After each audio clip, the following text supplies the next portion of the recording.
Super Duper Variety Power Hour with your host, Bob Katie, and John Picarillo.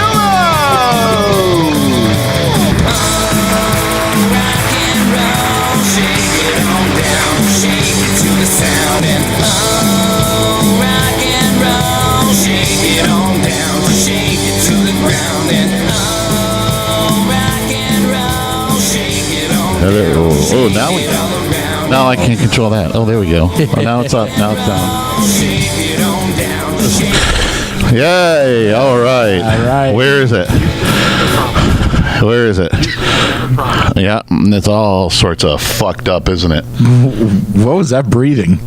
Wow. Oh, we got all sorts of noises. Now there's noise. Holy shit! My God, there's spirits in the machine. What the hell? What? We're changing.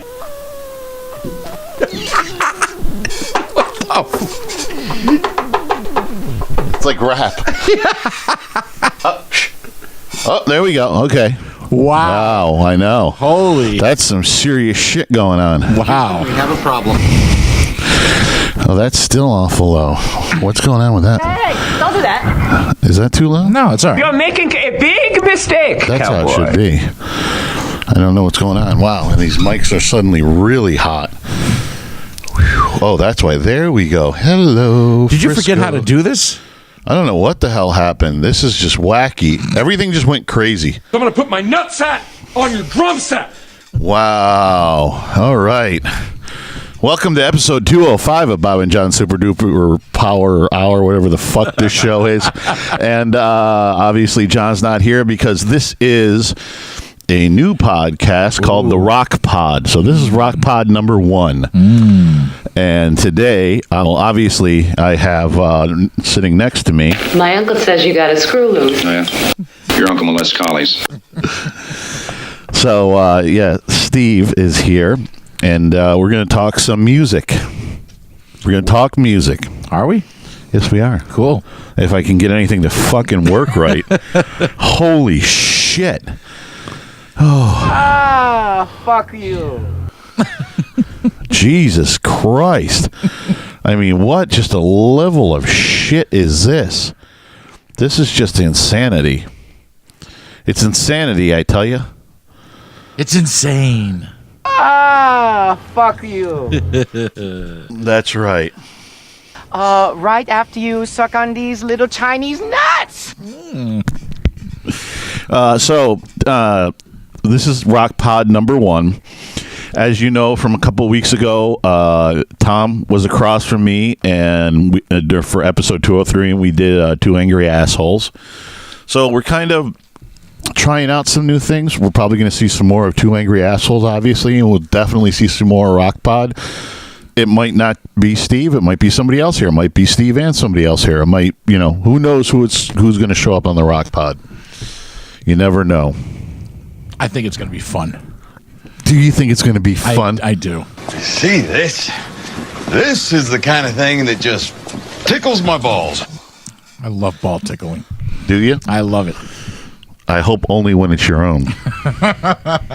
Otherwise, So long, gay boys. you got some sort of problem, don't we? So what's the topic of our rock pod today? Let's get out of here, Steve. This place smells like farts anyway. Or it's about to. Seeing that me and Steve have started our friendship and bonded over a certain band throughout the years, we've decided to start there. Why not, right? Obvious. Obviously, right. Yeah, I mean, we started to bond in high school over Barry Manilow. And, This is true. I say Copacabana. He's in the Mandy Club. I saw Bob walking down the hallway with a Barry T-shirt on. Said, "I love Barry," and I said, "Oh my God, there's my soulmate in music." Yeah, it said, "I'm no fairy. I love Barry." That's right. No, seriously. Spoken like a truly unfunny alcoholic. Absolutely. What we're going to do is, obviously, that band is Kiss. Gene's right there. Gene's been our kind of our mascot. Fred's not around. John took Fred. Fred's gone for the summer season. Yeah. So Gene, again, stays the test of time. he's more loyal to this podcast than he is to Kiss. Which now he'll probably sue me for $1 billion. You're screwed now. Oh yeah, I'm screwed. So what we're going to do is, sometimes we're going to have a top 10, sometimes we're not. We decided to start off with a top 10 this episode. There's no real format to this, the Rock Pod, other than talking music. So if it's in a top 10, if it's albums, if it's songs, if it's bands, if it's genres, if it's guitars, drums, basses, any kind of instruments, whatever it is, we'll be talking about it. Studio gear, whatever. Anything we want. Don't think, Axel. It makes my dick itch. So what we're going to do is we decided we're going to split up. It would be very difficult for us to do all the songs the Kiss has. Oh my God. Because they did a pot. There's the Pot of Thunder, which we'll give a shout out to. Did that for every single little bitty Kiss song there ever was. Yep. And it took them years. Yeah. So we're not going to quite go that far, but we are going to split things up between the two camps of 70s and 80s. You know what I mean? Because they kind of musically fit together that way. Right.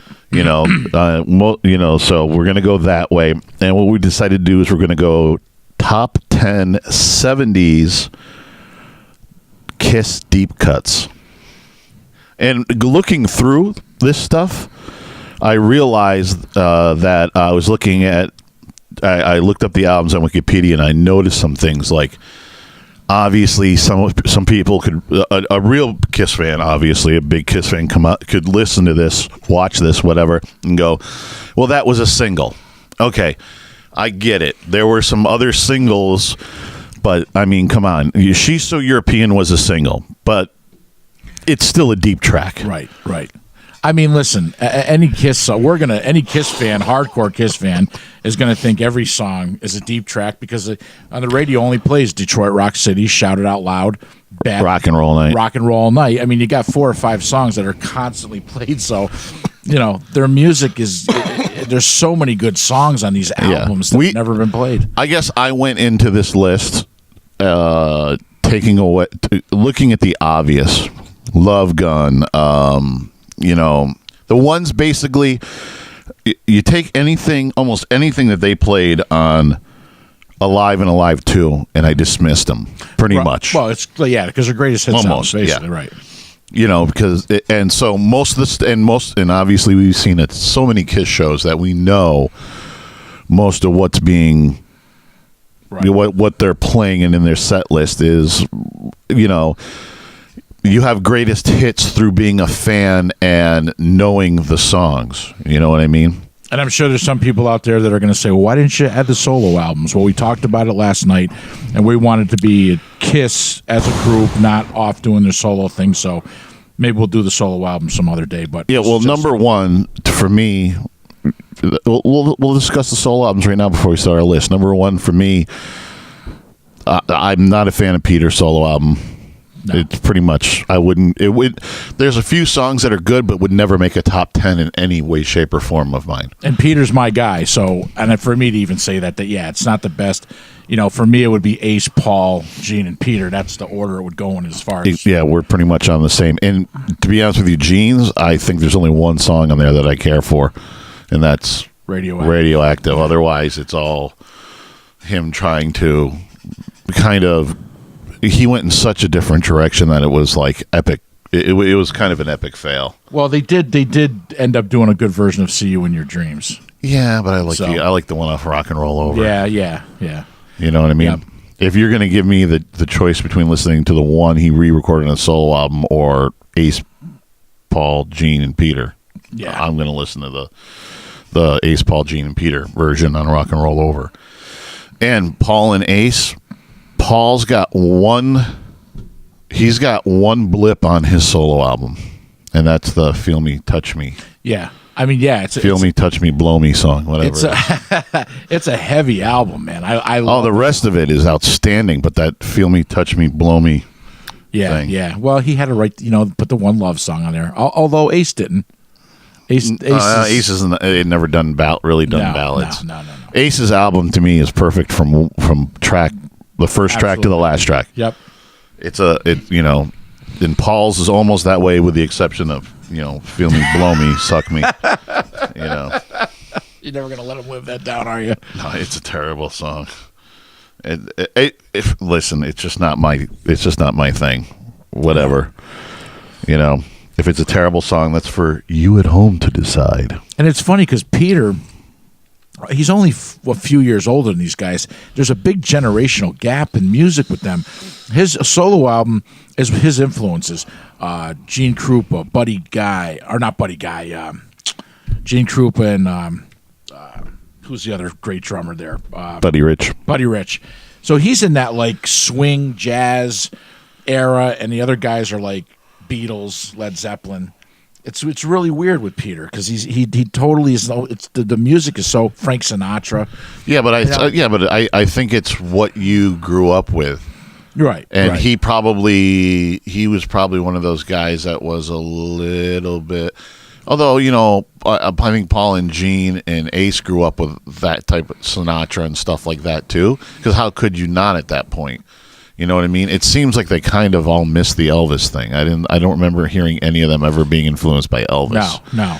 But Peters was more dug into the swing, swing and jazz type stuff. Which obviously, if you're a musician, you listen to old Kiss albums. It's all his drumming style is like a rock. It's like a hard rock swing drumming. Right. You know what I mean? Bill Ward also has that very swinging type of drum. Actually, a lot of the drummers that came out at that time. Well, it's funny. The early 70s. Because Peter Criss really doesn't get the recognition he deserves. Because if you look at old footage, you hear Peter playing when he was young and healthy. He was beating the shit out of those drums, man. Oh, yeah. And it's not till he got older that he started... he got arthritis. I know he was attacked in Central Park. He got the shit kicked out of him. I mean, you imagine that being you're mugging Peter Criss. Oh my God, man! All drummers really in the 70s get overshadowed because everything is Bonham, and not that Bonham doesn't deserve it. Oh, right. You know what I mean? Bonham, by far, you put him at number one. Absolutely. But I'm just saying they all get overshadowed because of Bonham and Moon. Well, yeah. You know what I mean? And rightfully so. I mean, and you could argue Keith Moon was the greatest drummer of the 70s. I mean, the guy, if you watching him play was just entertaining. I mean, the guy was unbelievable. But I know we have to go with Bottom. Bottom is what Bottom does with 3 drums essentially. I've seen guys with 20 that can't do what he does. So.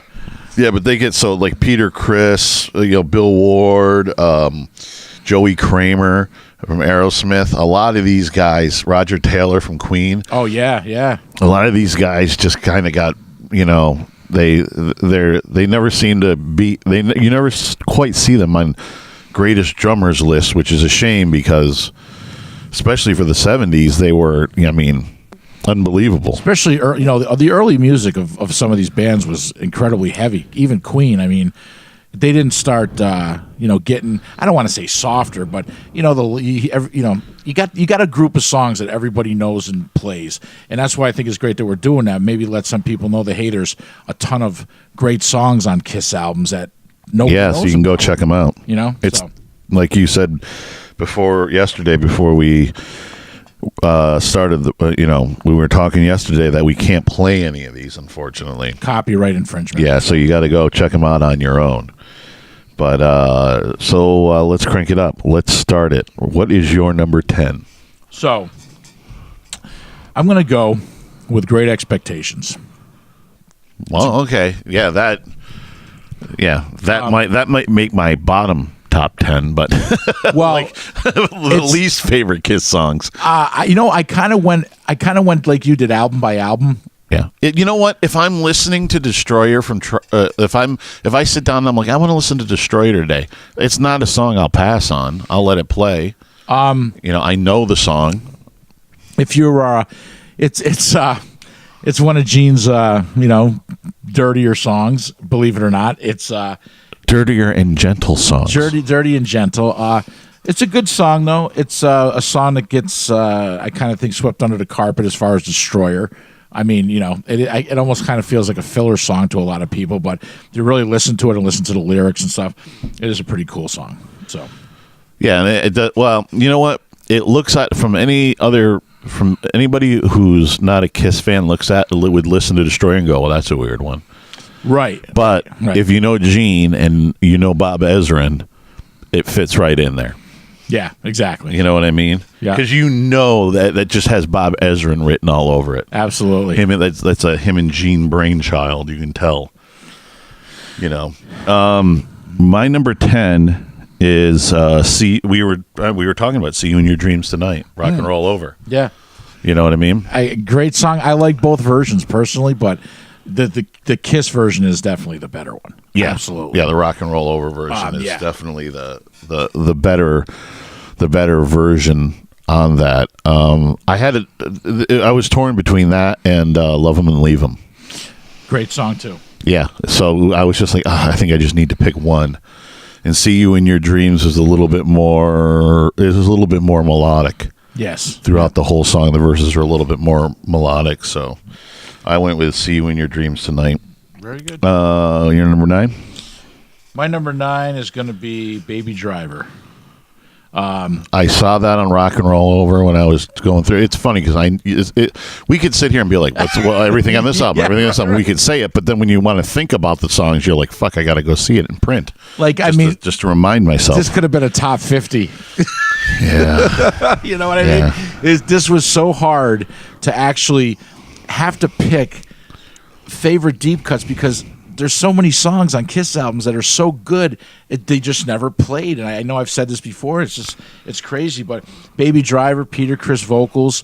I believe did Ace write that one? I can't remember if Ace. I don't think so. Back in the day, Ace wrote a lot of the music, and he didn't sing because he didn't think he could sing. One of the better vocalists in the band besides Paul.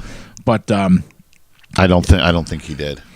Yeah, I think there was one. I know he wrote "Strange Ways" and Peter sang that. So "Baby Driver," that was my my number 9. And you know what? It's funny because you listen to songs like "Baby Driver" or "Hooligan" or a lot of Peter songs or even some Gene songs and stuff like that. And if you really look at Kiss's catalog up to Dynasty, so you take Dynasty out because obviously they tried to. That's the first time they got conscious of what was going on around them and decided to make an album to sound like that. Right. If you look through Kiss, the studio album, and go all the way to the Alive 2 studio side, it doesn't fit anywhere except in Kiss. You know what I mean? Right. It's not like you could sit there and say, well, they were trying to be this or they were trying to be that or sound like this or sound like that. You know what I mean? Because nobody in their right mind would have put "Baby Driver" on a song. You know what I mean? It's purely a Kiss style song. You know what I mean? You could argue that side 4 of Alive 2 are all deep cuts. You could argue. Well, we won't go into that because that's more 80s. But those songs were 4 great songs that were studio songs too. So. But you know what I mean? It's like, they always say the rap on, the first rap on Kiss always gets to be after, well, they had to dress up because their music wasn't that good. After that rap, then it goes to, oh, well, they made a disco song and they tried to fit every time things changed and adapt to it. No, they didn't. You know what I mean? Listen to everything through the 70s up to Dynasty. It doesn't sound like anything else that's going on out there. It's funny. At that time. It's funny too because Paul and a lot of people should know this. That Paul was actually, that whole Dynasty album was mocking disco. He basically said in an interview, "Hell, if this is what's popular, I could write this stuff in my sleep." Oh yeah, what was the quote? He was at Studio 54 and he said, "Wow, I can write a song. All this is a song with bass pumping up your ass." I said, "If that's the case, I can go and write a song with bass pumping up your ass." And if you listen to the rest of Dynasty, it's still, Hard Times. There's 2000 Man. Oh, the Ace songs are like, when you get past Shock Me, there's brilliant Ace stuff in both those albums. Yeah, absolutely. Because they gave them, 3 cuts apiece at that point. Right. So I mean, it's just, yeah. I mean, and Dynasty, in my opinion, is a huge failure for Gene. Yeah. It's because what he did. I think he had the 2 songs, didn't he? He had Charisma and X-Ray Eyes. Charisma and X-Ray Eyes. Did he have anything else? Nope. I mean, yeah. I mean, I even like Dirty Living better than I like. Well, Gene's 2 songs are my least favorite on Dynasty. Yeah. Well, yeah, because it was pretty much an Ace and Paul album. Yeah. Yeah, but even Peter, even with Dirty Living, even though he was kind of on his way out. Yeah. Yep. He still delivered a better song than Charisma or X-Ray Eyes, in my opinion. I like X-Ray Eyes. I didn't say I didn't like I them. like Charisma, but right. I'm talking about if you're talking about the album as a whole. Right. Paul and Ace are definitely the stronger stuff. Right. And then Gene is down at the bottom. Right. Which is kind of interesting because you go to Unmasked, and yes, we know Unmasked is 1980, but we're adding it into this because it fits the original Kiss box, I guess. There you go, yep. Where Gene has some great songs. I know. On Unmasked. Yeah. You know, with She's So European, Naked City. Yeah. You're All That I Want. Yeah. Some of the, I mean, great stuff. That is such a. I know people just like, but it is such a great pop rock album. It really is. I mean, the great songs were written for that on that album. I mean, if you ever are just flying by that, man, take it out and just give it a good listen. It's just really good. I mean, they were coming out of the disco thing, and they were starting to get lost too. Peter wasn't a part of the band really anymore. No, he was done. He was done. Ace was disgruntled. You knew he was going to be gone soon. So, yeah, but he had 3 great songs on it. Yeah, absolutely. Oh, absolutely. He had 3 great songs on it, and the stuff that Paul and Gene did, both of them, every song is strong. Every song I think is great on that album. Yeah, I mean, listen, even Shandy it's probably my least favorite song on the album, but it's a well-written song and it's well done. You know what I mean? Absolutely. So what did you do for your number 9? Mine was Baby Driver. My number 9 is Plaster Caster. Grab a hold of me faster. Absolutely. You know, I mean, it's funny because I looked at the list and I'm like, wow, I'm starting off with a lot of Gene songs, and I'm more of a Ace and Paul guy. Right. So I'm like, but I'm just starting off with a lot of Gene songs. The funny thing is, I like Gene's deep cuts more than I like his. Like more well-known songs. Yeah. His deep cuts are Plaster Caster's just, it's just a solid song all the way through. And written about the truth. Yeah. Grabs a hold of me faster. What's your number 8? My number 8 is Rock Bottom. You know what? I didn't look as that as a deep track, but see, this is what's so hard about Kiss. They have, like I said, I looked at the 2 live albums and I went, I can't. Those aren't deep tracks to me. Well, and yeah, you're right. As a Kiss fan, they wouldn't be. I went away from the microphone. Sorry. Yeah, you bitch about everybody else doing that, and there you are doing that. As a What an asshole! As a Kiss fan, now you wouldn't really think that it was a deep track because it's on the Alive album. But if you're not a Kiss fan, it is. Well, if you're not a Kiss fan, you got 4 songs to choose from. You got maybe. Oh no, you probably got more like 10 songs if you add the 80s and stuff. I just always thought that was kind of like I don't know, like it was just weird the way they went because the whole musical interlude. The whole thing, and it just kind of seemed like an afterthought. And it was just like half the song is musical, the musical interlude in the beginning. And then bang. Yeah. It just hits you, and it's so that was mine, so. It's one of my favorite songs off of Alive.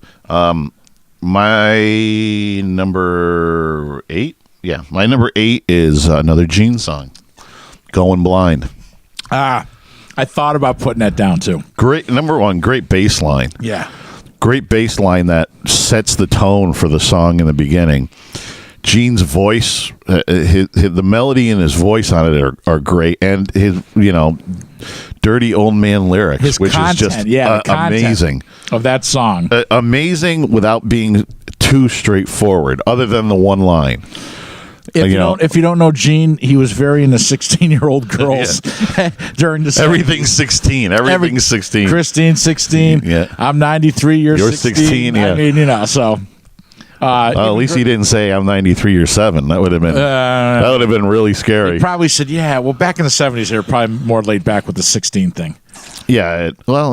People got to look at it as that's pretty close to being 18. You know what I mean? It's two away from 18. And technically, when he wrote it, let me see what was that album? What album was that on? Hotter Than Hell. Hotter Than Hell. He was only in his 20s. Yeah. So, kind of let him. He wasn't 93, but I'm sure he'll be singing. I hope he makes it to 93 and sings that song because it would fit perfect.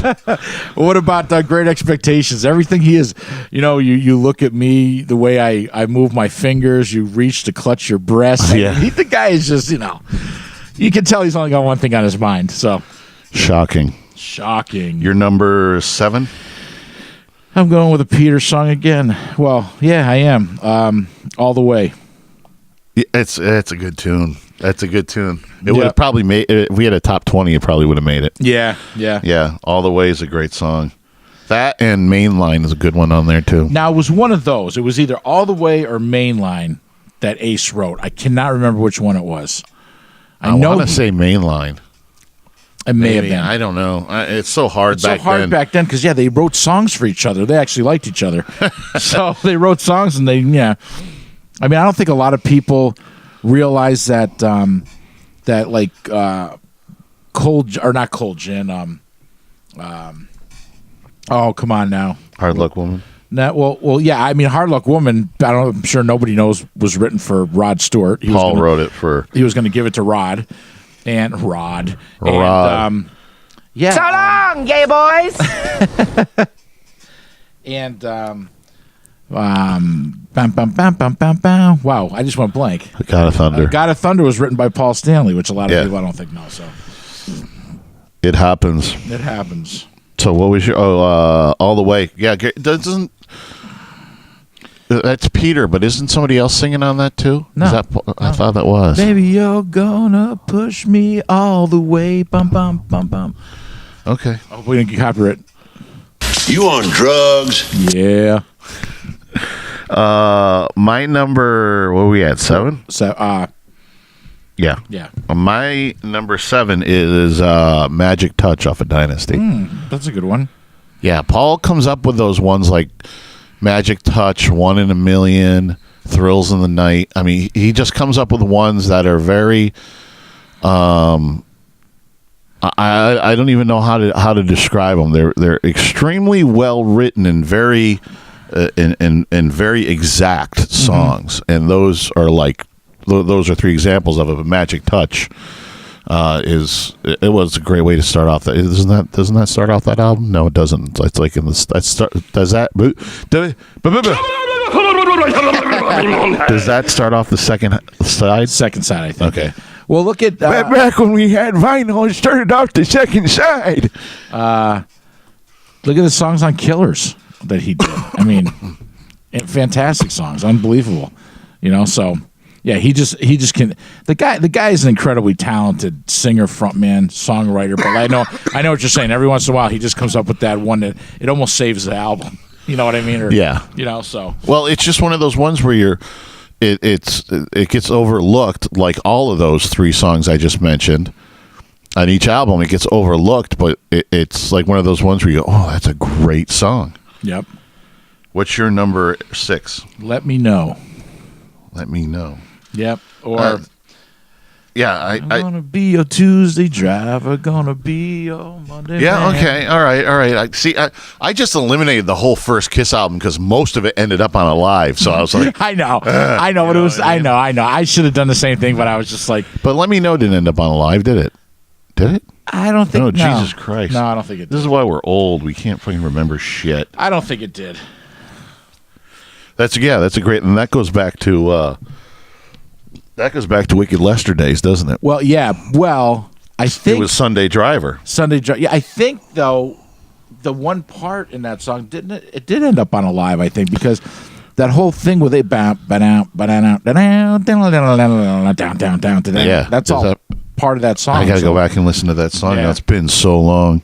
Oh man, some of these songs when we were going through this, when you suggested this list, I was I know like, half of them. You're like, I want to hear that one. I want to hear that one. I want to hear that one. I want to hear that one. I was listening to them as I was picking them. I was like, Yeah. I had them all up on YouTube, and I was just like letting them play randomly. My number 6 is another Gene song.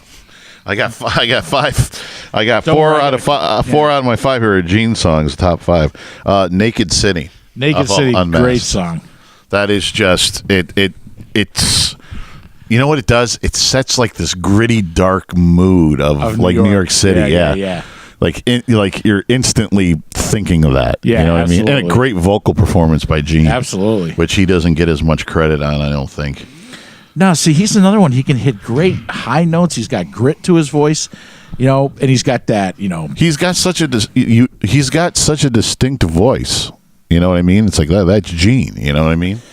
That was a great thing about Kiss, too. Kiss was when people say, heavy metal Beatles, even though Kiss wasn't heavy metal, but you could tell when you're listening to a Beatles song who was singing it. You can tell when you're listening to a Kiss song who's singing it. Yeah. I mean, there's no way, there's no faking it. So, no, he's got a great voice, and absolutely awesome performance on that. And you're right, he doesn't get a lot of credit.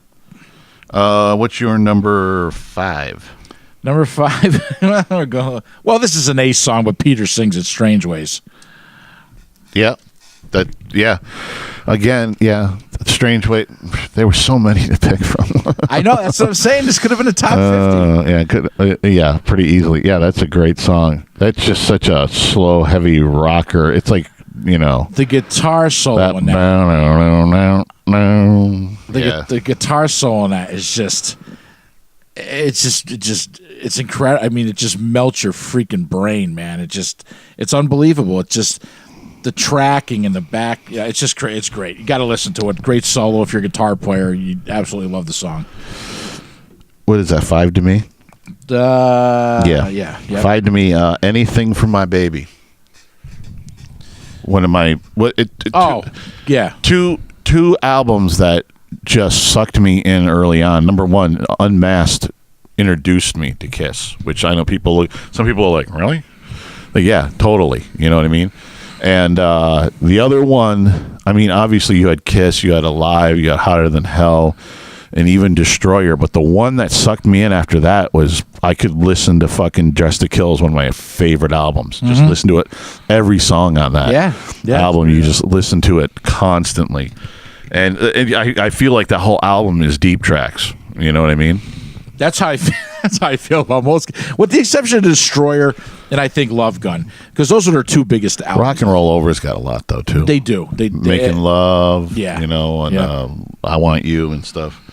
But Anything for My Baby, Peter's drums are crazy on that song. I know they are. They're he's playing stuff that shouldn't be in the places he's playing it, and it's making it fucking awesome. That's why I hate it when that guy gets disrespected for his playing. And it's just like, I get what you're saying when you see him and he's up on stage at 70 years old and he's having trouble. He's having problems. There's no doubt about it. But you're not meant to play that kind of music when you're 70 years old either. And he was, go back and look at Peter Criss and listen to his playing. The guy's a great drummer. And listen to Anything for My Baby. And if you're a musician, and obviously a lot of drummers, they're putting fills to transition between parts of the song and stuff like that. Peter's making it part of the fucking chorus. You know what I mean? Right. He's like writing a drum solo in the chorus. But it fits so well. He's playing Wipeout during the chorus. It's like it shouldn't be there. But it's awesome. You're number 4? 100,000 Years. Wow. See, I didn't. You on drugs? Just on the fact of how can you say that's a deep track? Yeah. How can you say that's a deep track? It is, man. I don't know. I don't think I've seen, if you take away the 80s, I don't think I've seen a concert with them in makeup where they haven't played that. The reason I say that is because once again, they highlight that song sometimes. We're going after a group of people who, like you said, only know 4 or 5 Kiss songs. I know, but I was going deep. I was going like, you know what I mean? Yeah, I was going to like. But even Kiss fans, like some Kiss fans that I know, everybody's not as diehard as we are, the people that we know. So even sometimes they'll say 100,000 years. No, sorry. If you can't, if a song, if you're a Kiss, if you call yourself a Kiss fan and you don't know the songs off of Alive and Alive 2, go home. You're done. Leave your Kiss Army card at the table. I try to help you, and just go home. Okay, go home and learn. Okay. I mean, if you can't, if you don't know what's off those 2 albums, just those 2 albums, I'll give you a break on any studio album that you might not know a track, but those 2 albums, and I'm talking about the 3 live sides of Alive 2. And all of Alive. You're saying you better know your shit. You got to know all those. That group of music on both the on 4, 5, 6, 7 sides of music is the heartbeat of Kiss. You know what I mean? Yep. And if you don't know that, go home. That's why I took all those songs and I said I'm not using any of them. I probably I probably should have done that too, but no, it's your top 10. That's all I'll say. It's your top 10. I look at it like You this. on drugs? I look at it like this. How many people are? How often does that get? I mean, yeah, in concert it does. How often is that on the radio? How well known is that to the average listener? And Don't think, Axel. It makes my dick itch. And that's what I was going for. You, the average listener. Check out 100,000 Years. Awesome song. Go ahead. Oh, it's an awesome song. I love it. I just didn't take it as a deep track. I mean, it's great when they do what they do live with it. If you want to listen to 100,000 Years, to me, don't go to the first Kiss album. Right to Alive. That's the version. That's the version to a lot of those songs. Yeah. You know what I mean? I mean, I would, if I'm going to go listen to some of those songs, I'm going to go listen to them on Alive. You know what I mean? Because there's so much because there's so much energy into them. Because the first 3 Kiss albums were done, the production was so like flat. That's the word. The first 3 Kiss albums, the production was so flat, and Hotter Than Hell was even worse. Yeah. That was just, I mean, that's just poor production all the way around in the studio. Well, they had no money. They were a new record label. They had money. It was a new record label. They had new money. They just didn't have the right guys doing it. They didn't have the right producers. Absolutely. But yeah, I mean, the albums are just flat. There's not that energy that when you get to Alive, you're like, oh my God, these songs are amazing now because or even more amazing because they're just like, they're leaping out at you. So that was what was it? That was 100,000 Years? Yep. Mine is the song that got me into playing guitar, that got me into Kiss. If you're going to say it, it's on my list too, and I know what you're going to say. That started me playing a Les Paul. The whole works, and that's Talk to Me by Ace off of Unmasked. It's the one that started the whole thing for me. His simple song, easy song. Some people might even say cheesy song. Doesn't matter. It's so catchy, and it's so, You really, really know Ace can sing too when you hear this. Yeah, he's got a great vocal on it. His voice is absolutely butter. His voice is that weird, lazy kind of voice, but it fits so well. Yep, it's butter. Yeah, it's butter, baby. Yeah, Talk to Me started everything for me. That was the jumping off point. Once I heard that, you know what I mean? Like I have music before I heard that song and after I heard that song, and I like the music I was listening to and into before that.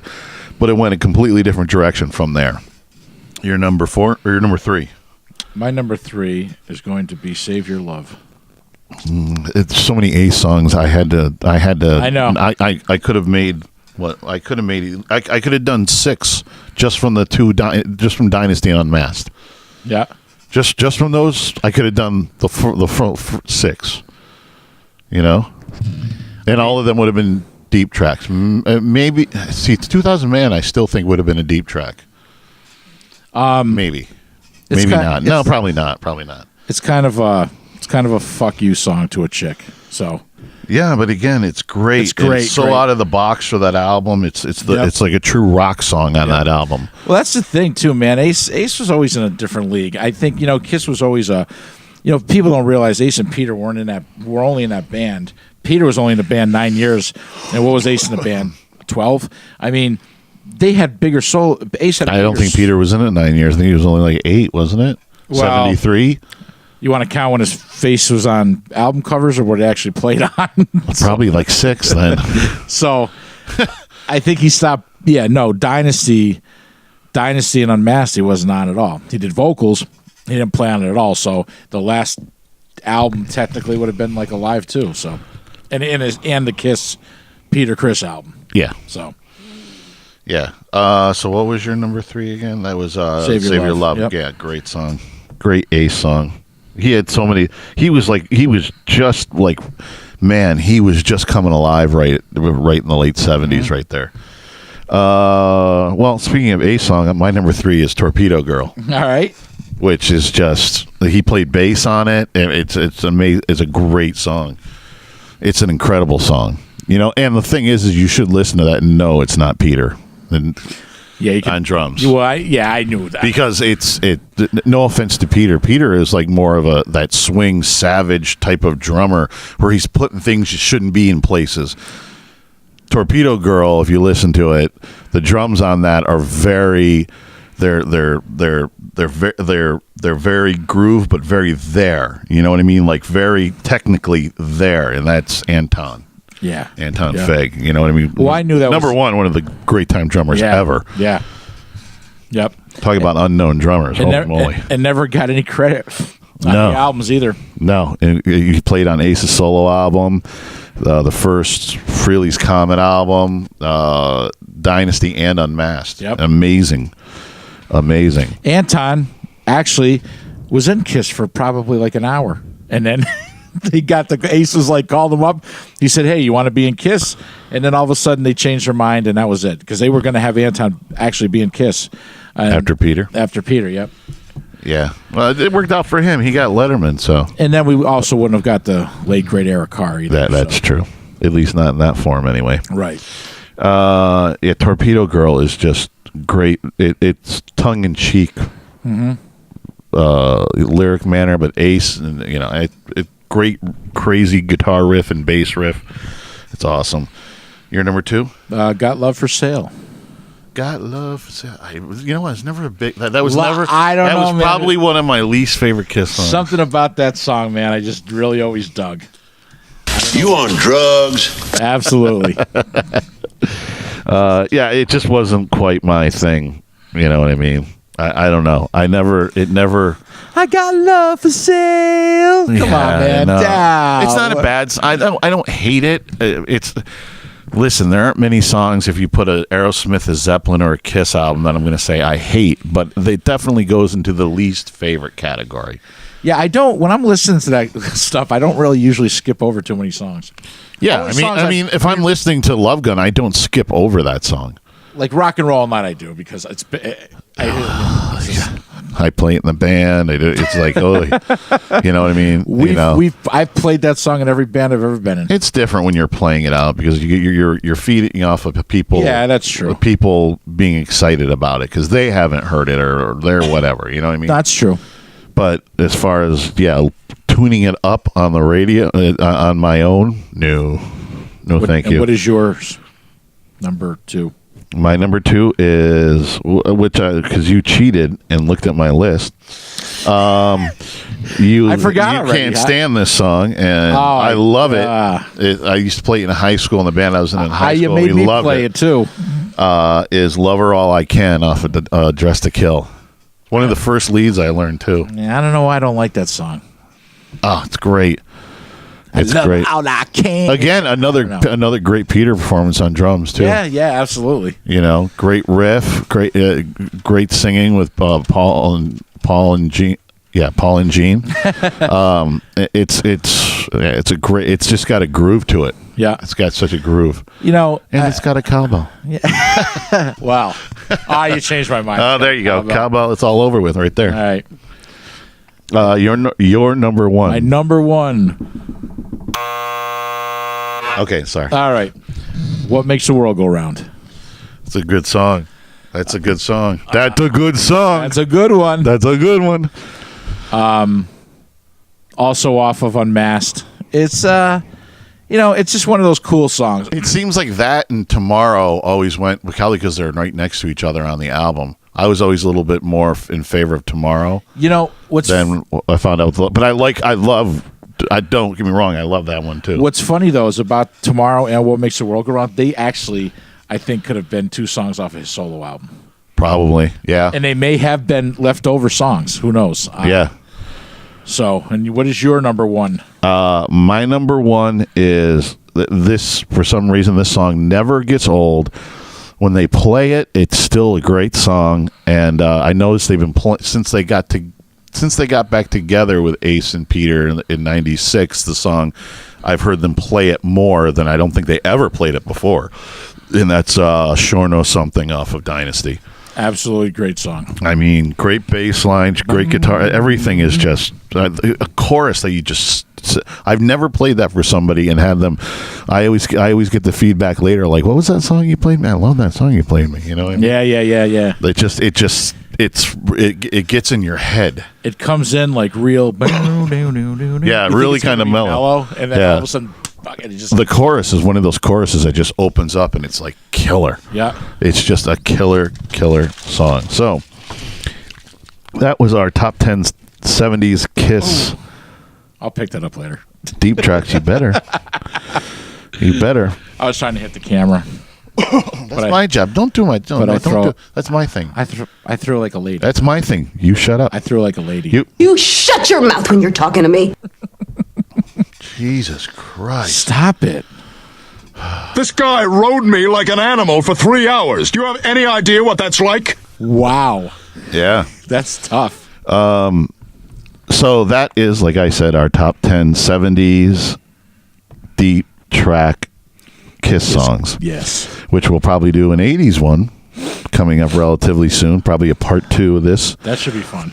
Yeah. Well, that should be another one. I'm going to be like, oh, shit. Well, that's going to be, man, that too is tough because, and what bothers me so much about the whole 80s Kiss thing after Peter and Ace left is that it became a monopoly, and none of the guys in the band really had any say, especially Eric Carr.